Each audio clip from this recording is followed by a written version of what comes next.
উনি মারতে পারলেন না এতটা কাছে এসেও, এবং ওনাকে যখন সরিয়ে নিয়ে যাওয়া হলো, আমার হাতে যেহেতু মাইক্রোফোন ছিল এবং যেহেতু আমি মাইক্রোফোনে কথা বলছিলাম অডিয়েন্সের সাথে, উনি চিৎকার করে বলেন, অনেক জাগমা হয়েছে, এবার একটু সেকুলার গা।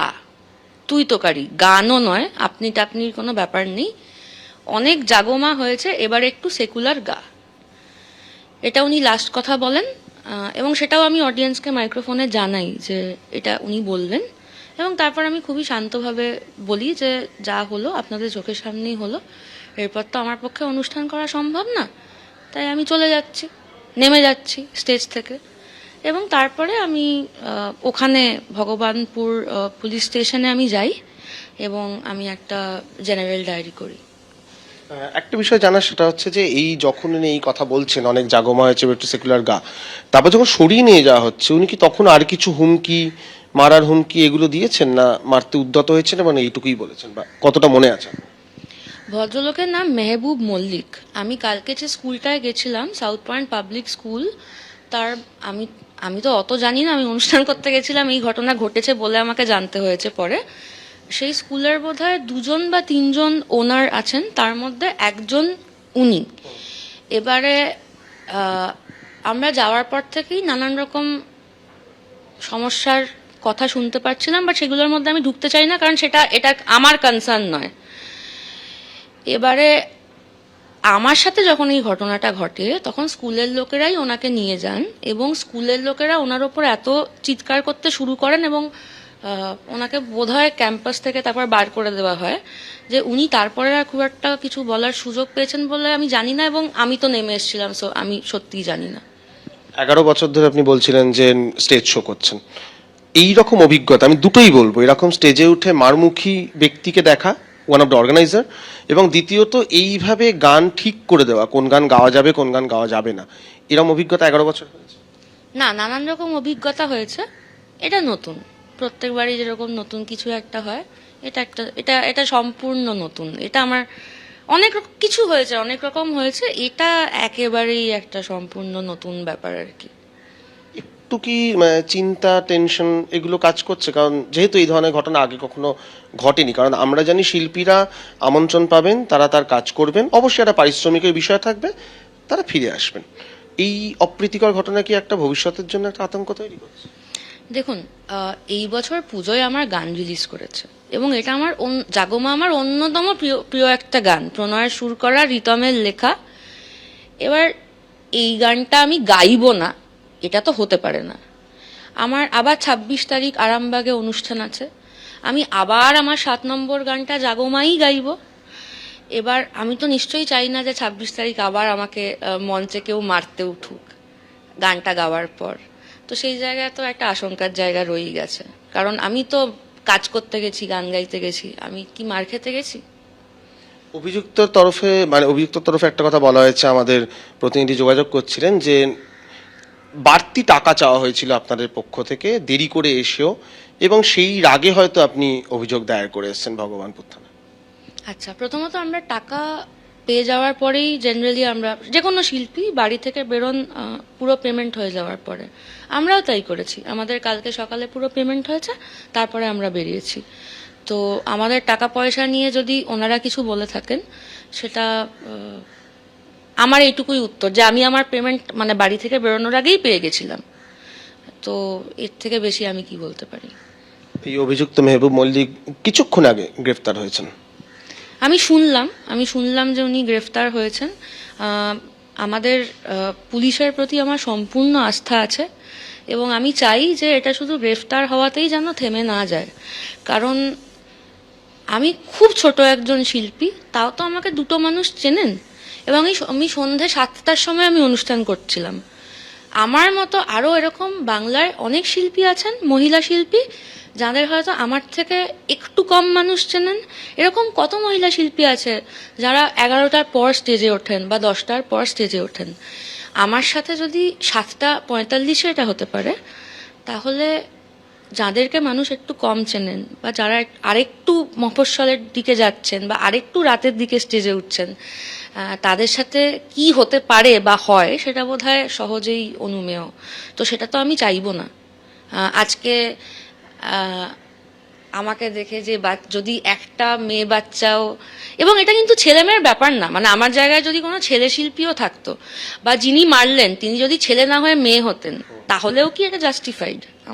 আমার তো মনে হয় না। আপনার এই ঘটনা নিয়ে একটা তোলপাড় হচ্ছে।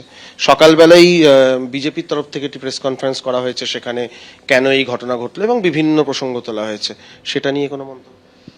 দেখুন, এত বড় রাজ্য, এত বড় দেশ, এত মানুষ, সেখানে কে কি করবেন আমি তো সেটাকে কন্ট্রোল করতে পারি না। ঠিক যেরকম কালকে নিজের স্টেজটাকেই আমি কন্ট্রোল করতে পারলাম না, তো তাহলে কোথায় কে কি করছে না। আমার নিজের স্টেজ, যেখানে আর কোনো মানে আমার টিমের বাইরে কারুর ওঠারই কথা না, কারুর কোনো শিল্পী স্টেজেই কারুর ওঠার কথা না, আমি যদি সেই স্টেজটাই না কন্ট্রোল করতে পারি, সেখানে যদি উঠে আমাকে মারতে উদ্যত হন একজন, সেখানে কোথায় কোন মানুষ কি বলবেন কি করবেন, এটা কি আমার পক্ষে কন্ট্রোল করা সম্ভব বলুন তো? কিন্তু এই ঘটনা ঘটেছে আমার সাথে যে ঘটনা ঘটেছে সেটা আমি একদম খোলাখুলি জেনারেল ডায়েরিতে জানিয়ে দিয়েছি। আমি এখানে নিয়েও বসেছি ওই সেম জিনিসটা, যাতে আমি এদিক ওদিক না করি। বিজেপির তরফ থেকে একটা কথা বলা হচ্ছিল এবং দিনের শেষে দেখা যাচ্ছে ওসির বিরুদ্ধে একটা বিভাগীয় তদন্ত হবেন, মূল অভিযোগের জায়গায় এফআইআর না নিয়ে জেনারেল ডায়েরি নেওয়া হয়েছে, অসহযোগিতা। আপনি কি কোনো রকম কিছু ফিল করেছেন? দেখুন, আমি যখন থানায় গেছি, আমি তো কোনো এটা হচ্ছে আমার জীবনের প্রথম general diary, just by the way. আমাকে জীবনে কোনোদিন এগুলো করতে হয়নি, থ্যাঙ্কফুলি। তা আমি যখন অনুষ্ঠান করে গেছি, আমি থানায় গিয়ে জানিয়েছি যে এটা আমার সাথে হয়েছে এবং আমি অবশ্যই চাই যে মানে এটা কিছু একটা বিহিত করা হোক। তখন আমাকে থানা থেকে বলেছেন যে আপনি জেনারেল ডায়েরি করুন। আমি জেনারেল ডায়েরি করেছি, আমার সাথে কেউ কোনো খারাপ ব্যবহার করেননি। এবারে আমার পুলিশের প্রতি আস্থা আছে, ওনাদের নিশ্চয়ই একটা সিস্টেম অফ ওয়ার্ক আছে, তো এটা ওনাদেরই বিচার্য যে মানে কি মানে এফআইআর কেন হয়নি, না হলে কি অ্যাকশন নিতে হবে। আমি তো এটা জানি না, আমাকে যা করতে বলা হয়েছে আমি সেটা করে এসেছি। আপনার যারা সহকর্মী, আমি শুধু সঙ্গীত শিল্পী বলছি না, যাদের সঙ্গে আপনারা কাজ করেন, তারা কি উদ্বিগ্ন? তারা কি যোগাযোগ করছেন? হ্যাঁ, অফকোর্স যোগাযোগ করছেন, কারণ আমাদেরকে তো এখানে কাজ করতে হবে। এবং যেটা বারবার বলার চেষ্টা করছি যে আপনি এটা বোঝার চেষ্টা করুন যে এর থেকেও গ্রামে গঞ্জে মানুষ গিয়ে অনুষ্ঠান করে, এর থেকেও রাতে মানুষ অনুষ্ঠান করে, এবং জাগো মা যেটা কোনোভাবে কোনো কিছুকে প্রভোগ করে না, দেবী চৌধুরানীকে নিয়ে একটা গান, সেটা যদি এই ঘটনার সৃষ্টি করতে পারে, তো তাহলে বাকিরা বদার্ড হবে না? সবাই তো গিয়ে গান গাইবে, এক একটা গানের এক একটা টপিক। তাহলে কি মানুষ রোজ সকালবেলা উঠে গানের লিস্ট নিয়ে বসবে যে আচ্ছা আজকে আমি এখানে যাচ্ছি এই গানগুলো বাদ, আজকে আমি এখানে যাচ্ছি এই গানগুলো বাদ? আপনার নিজের গান তো আপনি গাইবেন, তার বিষয়বস্তু যাই হোক না কেন। একদম শেষ প্রশ্ন, 26শে ডিসেম্বর পরের অনুষ্ঠান, সেখানে আপনি বলছেন আপনার মোটামুটি গানের একই ফ্লো থাকছে এবং শীতের মরশুম এখন পরপর অনুষ্ঠান চলতেই থাকবে আপনাদের, এবং আপনার সহশিল্পীরাও গ্রামে গঞ্জে অনুষ্ঠান করবেন। একটা কি গতকালকে ঘটনার পর একটা স্থায়ী উদ্বেগ কি রয়ে গেল আপাতত নিজের জন্য এবং সহশিল্পীদের জন্য? আমার উদ্বেগ হয়েছিল বলেই আমি কালকে থানায় গিয়ে জেনারেল ডায়েরিটা করেছি, কিন্তু আমার উদ্বেগ যাতে আর না বাড়ে সেই জন্যই আমি পুলিশকে বিশ্বাস করছি, এবং পুলিশকে আমি I trust the police department. এবং আমার একদম বিশ্বাস যে আমি 26 তারিখ হোক বা তারপরেও হোক, আমি তো আবার 7 নম্বরে জাগোমা গানটা গাইবই, কারণ এই গান তো আমি ছেড়ে দেবো না, এত সুন্দর গান, এটা আমি গাইবই স্টেজে। তো আমি নিশ্চিত যে 26 তারিখ যখন আমি 7 নম্বরে এই গানটা গাইবো, পুলিশ এনশিওর করবেন যাতে আমাকে স্টেজে কেউ মারতে না ওঠে, এবং আমার কোনো শিল্পী, কোনো কলিগ, ছেলে মেয়ে নির্বিশেষে কাউকে যেন স্টেজে উঠে কেউ না মারতে পারেন। আপনার গান ভাল লাগছে না, আপনার অনুষ্ঠান ভাল লাগছে না, আপনি দর্শক আসন থেকে বলবেন। এরকম তো হয় অনুষ্ঠানে, যে এদিক থেকে লোকজন বলছে দিদি ভাল লাগছে না, ভাল লাগছে না, এরকম তো হয়ে থাকে। এটা তো part of what we do. কিন্তু আমি তো আপনি এখানে কাজ করতে এসেছেন, এখানে আমি কি আপনাকে মারতে পারি? আপনি তো ডিউটিতে আছেন।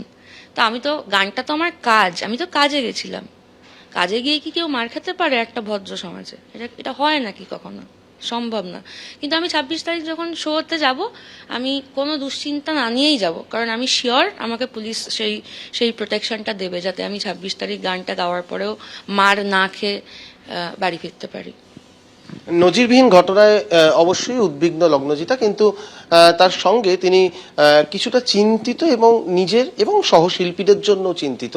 তবে এটাও আশা রাখছেন যে নিজের পছন্দ মতো গান পরবর্তী শোগুলোতে গাইবেন এবং এই ঘটনার পুনরাবৃত্তি হবে না সেটাও নিশ্চিত করবে প্রশাসন।